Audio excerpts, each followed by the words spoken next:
Ladies and gentlemen, boys and girls, and everything in between, I'm your host Isac, and I welcome all of you to the Biweekly Breakdown.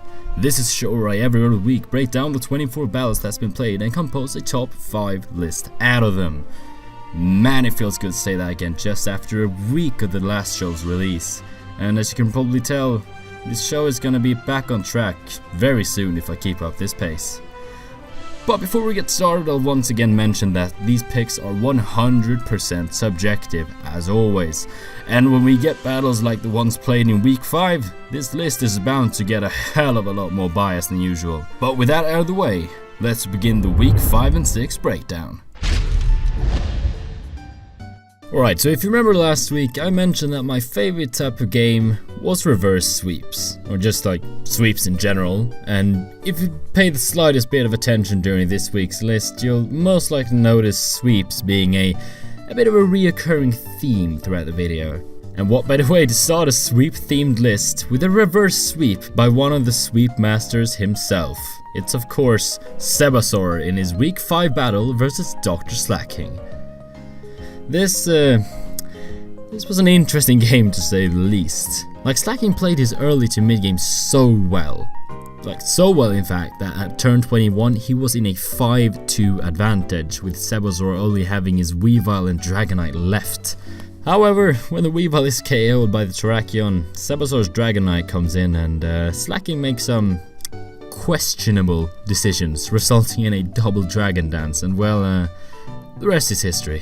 Like, I'm not gonna go into too much analysis and details of this game since, yes, mistakes were made, but who cares? Everyone makes mistakes from time to time, and you know, in the end, it turned out to be a really fantastic battle to watch, and in the process earning this entry the first spot on this week's list. Alright, so I'm starting to realize like half of these lists are just composed out of Sebasaur and Fadakie entries, and if you're tired of that, you're not in luck, because at the number 4 spot, we've once again found Fadakie, but this time it's his week 5 battle against Rockyrolo. And sticking with the theme of sweeps, this battle showed us a different kind of sweep.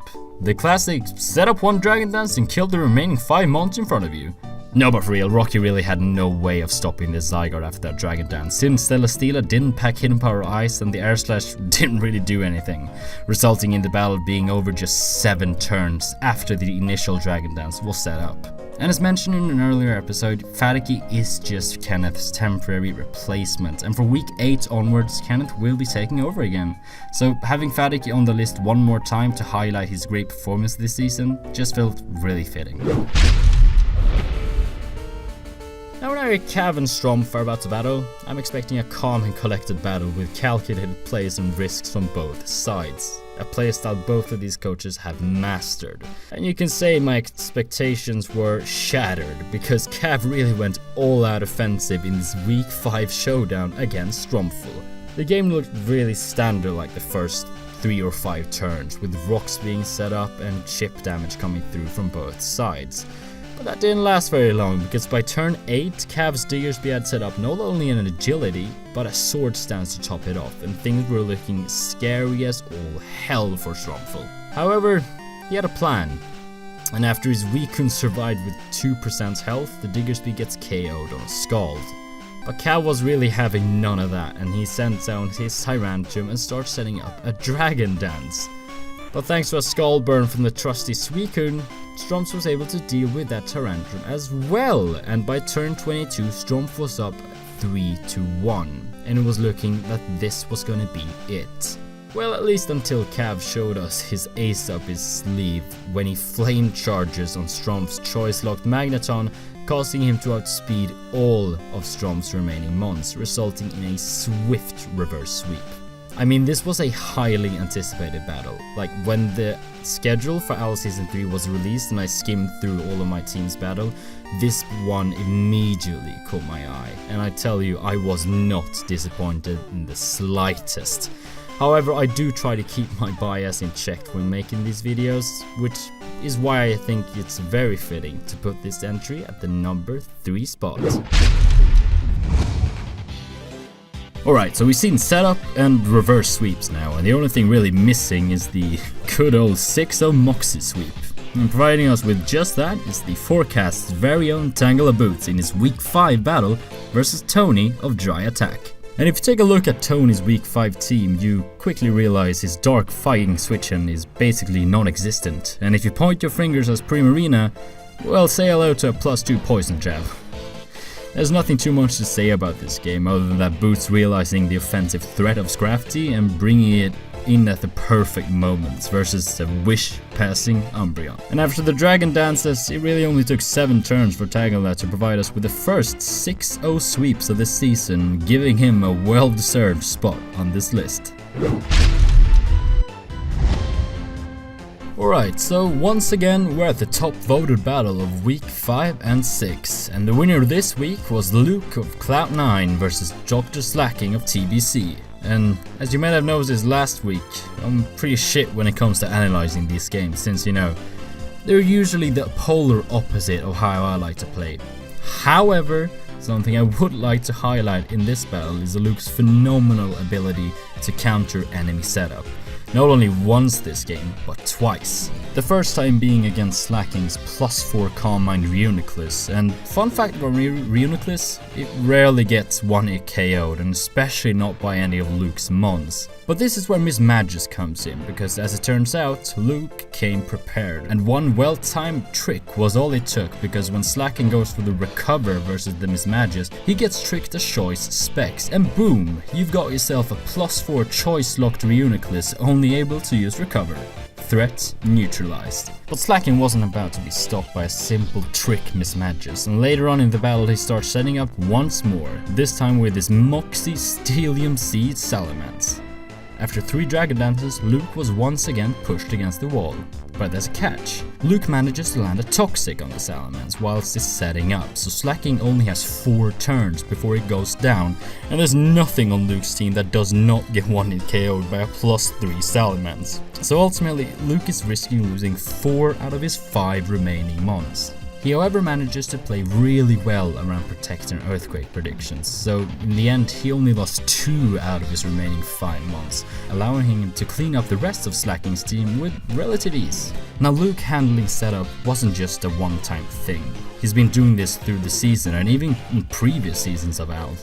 The most recent case I think being in his Week 3 battle against Probopassed, where he took out a cursed up Mega Aggron with final Gambit Acceligor. So, ladies and gentlemen, the ability to deal this setup like this is one of the reasons I believe this was the top voted battle for Week 6, 5 and 6. Or maybe just Luke uses a VPN to bypass the IP duplication protection on the poll and spam voted. But we'll never know. Alright, so topping the 3rd edition of the Biweekly Breakdown, we have a battle that's a perfect mix of great sets, good predictions, and just a pinch of hacks. Because at the number 1 spot, we find Checkmate of Drei Attack versus Probopassed of the Forecast in their Week 5 battle. The great sets being, just to name a few, Checkmate's Magnet Rise Excadrill and Taunt Weezing, both giving Probo's Mega Aggron a run for its money. And who could forget the star of the show, being Probo's Ancient Power Cryogonal. God, it just feels weird saying that out loud. But yes, what do you do in a league where Omni boosting is banned? Well, you press Ancient Power until you get that bloody boost, and after just 4 tries, she gets the Omni boost, but ends up getting revenge killed by the Excadrill in the process. However, this whole back and forth had left Checkmate's team chipped, and by turn 54, Probo was up 3-2. Her Landorus just got up Rock Polish, and this was looking to be it. The 4-0 Checkmate, the only coach without a loss, was about to lose in one of the most intense games of the season. I think you all know where this is going. Well, that pinch of hacks I mentioned earlier also applied for Checkmate when he ended up freezing the +2 Landorus through an Ice Punch, allowing Charizard Y to swiftly pick up the knockout on both the Landorus and the Mega Aggron, leaving his Charizard in a 1v1 stall versus Probo's Sylveon, ultimately ending in the 1-0 victory in Checkmate's favor.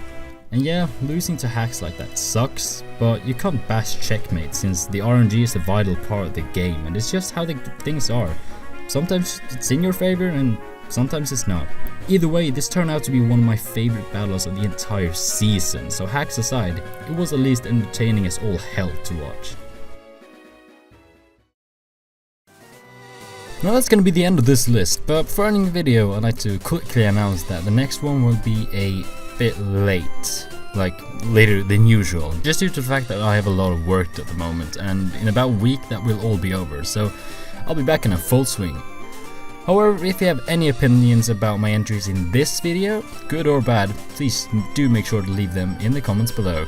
The poll for week 7 and 8 will also be up, so please do make sure to vote. But that's gonna be the end of this video, and with that I'd like to thank each and every one of you for watching, and I hope I see you in the next episode. See you soon.